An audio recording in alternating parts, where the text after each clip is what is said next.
Pertama-tama saya akan membuat prediksi konten membuat saja untuk saya dan ini untuk ini harus ya teman saya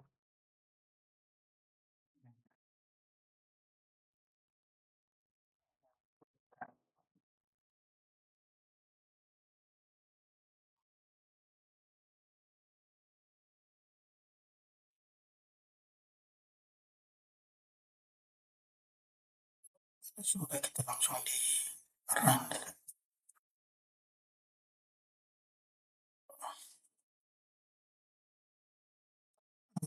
kita taruh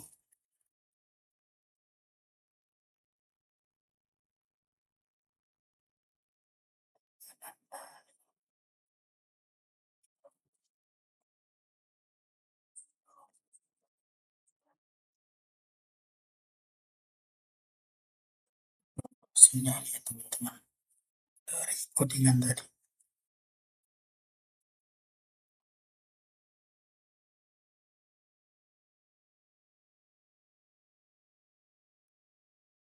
Nah, sekian dari saya, terima kasih.